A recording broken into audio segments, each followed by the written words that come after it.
Assalamualaikum warahmatullahi wabarakatuh. Hai para pencinta catur dan para caturmania, selamat datang kembali di Legenda Catur Dunia. Beberapa hari mendatang sampai hari Sabtu kawan, tak ada turnamen kelas atas yang digelar. Jadi nanti hari Sabtu baru dimulai turnamen Chess Champion Tour 2022 dengan seri kedua. Jadi untuk itu sambil menunggu turnamen berikutnya, akan saya isi untuk mengulas game-game yang cukup singkat kawan, game-game yang sangat agresif. Biasanya dalam permainan agresif kawan, banyak sekali langkah-langkah yang tidak akurat, langkah-langkah penuh jebakan. Dan game pertama yang saya pilih ini adalah permainan Blackmar Dimmer Gambit yang dipopulerkan oleh Emil Joseph Dimmer, dan kebetulan lawannya adalah Sclooper, dan game ini cukup lawas tahun 1937. Langsung kita langkah pertama oleh Emil Joseph Dimmer bermain dengan pion D4, pion D5, tidak melanjutkan dengan pion C4. Dimmer dia melanjutkan dengan Blackmar Gambit.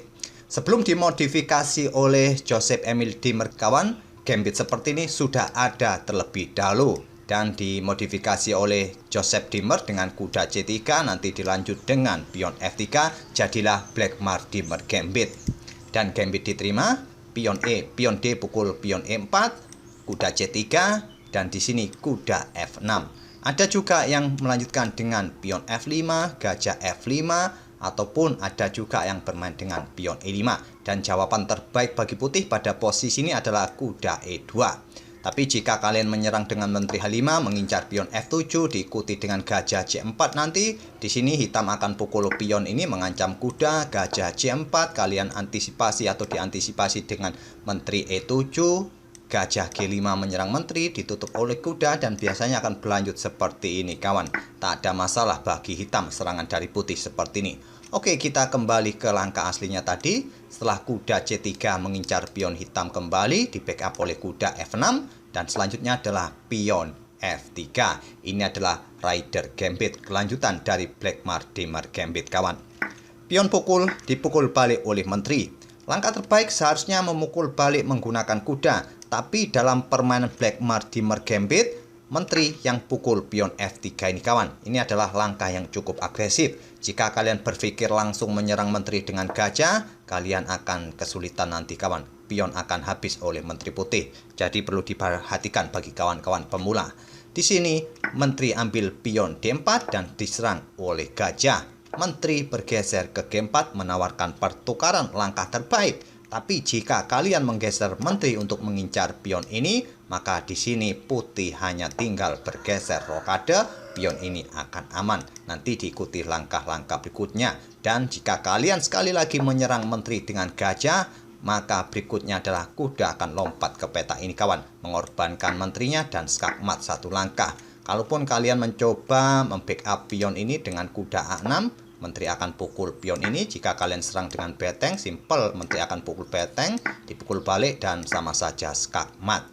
Itulah beberapa langkah atau jebakan-jebakan di Blackmar Dimmer Gambit. Jika pada posisi seperti ini tadi kawan, setelah menteri ambil pion yang ada di peta D4, diserang oleh gajah, kalian menggeser menteri ke peta B4. Di permainan ini, menteri bergeser ke G4, menawarkan pertukaran. Setelah unggul beberapa pion kawan, ditolak, menteri mundur ke F2, dan selanjutnya pion E5. Langkah ini tidak disetujui oleh engine. Lebih menyarankan tadi menteri ke peta F5 ini kawan, kembali menawarkan pertukaran menteri. Setelah ditolak, gajah bisa berkembang ke peta D7 seperti ini, dan seterusnya. Mungkin akan berlanjut seperti ini kawan. Nanti bisa sama-sama melakukan rokade panjang. Oke, kita kembali ke langkah aslinya di sini tadi kawan. Menteri, maksud saya pion E5 dimainkan oleh Sclooper dan dibalas dengan pion H3, langkah yang tidak disukai oleh engine juga.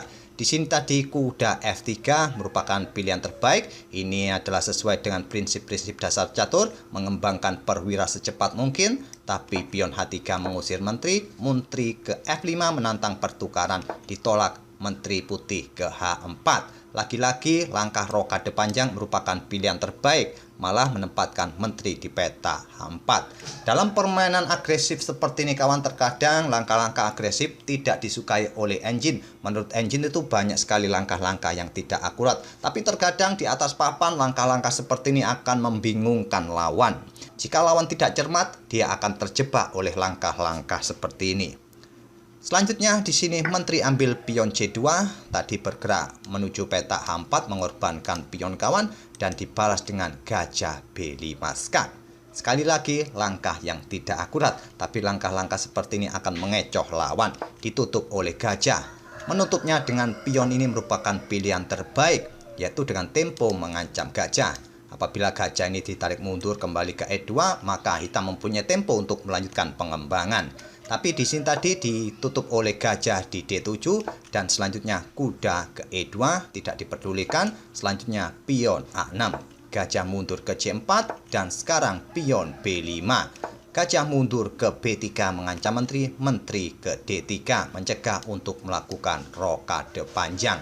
Selanjutnya di sini gajah G5 memberikan pressure, diblokade atau di backup oleh gajah di E7. Kedua pemain rokade panjang, tapi sayangnya rokade panjang bagi hitam melupakan langkah blunder. Langkah terbaik sebelum melakukan rokade panjang menarik mundur menteri ke petak G6 untuk memperkuat posisi bangunan pion ataupun bangunan di depan rajanya nanti selepas rokade.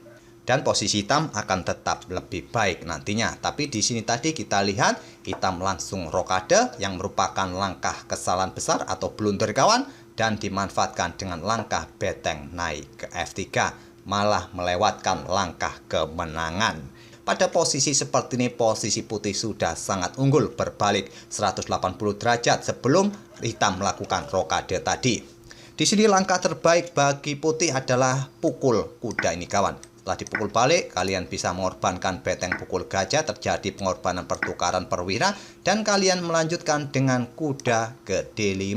Tujuannya adalah bergerak ke peta E7 dan mendukung menterinya nanti bisa pukul pion yang ada di peta F6 dan seterusnya bisa dilakukan oleh putih.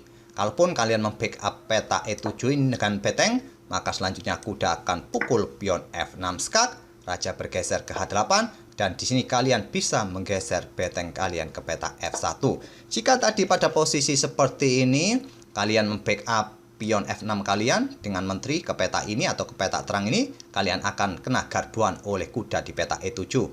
Langkah terbaik tadi harusnya kuda lompat ke peta C6 untuk membackup peta ini. Tapi beteng akan siap digeser ke F1 terlebih dahulu atau pukul pion yang ada di peta F6 terlebih dahulu dan seterusnya kawan. Nanti kuda pukul pion F6 terus dilanjut dengan beteng naik ke peta F3 selepas raja bergeser ke H8, beteng pun juga siap digeser ke lajur yang terbuka nantinya.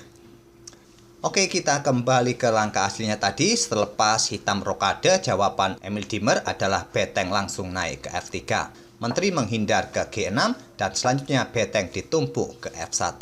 Gajah C6 oleh Scuffler untuk menyerang beteng, beteng digeser, persiapan discover attack kawan. Di sini gajah C5 skak yang merupakan langkah kesalahan, langkah blunder. Langkah terbaik adalah menteri ke peta H5 menantang pertukaran juga untuk menetralisir kekuatan menteri ataupun gajah untuk menekan langsung ke area pertahanannya. Tapi di sini hitam terlebih dahulu bermain dengan gajah C5 skak. Dia juga menghilangkan penjagaan pada kuda di peta F6 ini. Setelah raja bergeser, kuda ke H5 menyerang beteng. Beteng naik ke G4, gajah D7 kembali menyerang beteng. Sekarang dibiarkan saja gajah bergerak ke E7, memberikan discover attack bagi menteri ataupun persiapan serang beteng ataupun gajah yang ada di peta J5 ini kawan.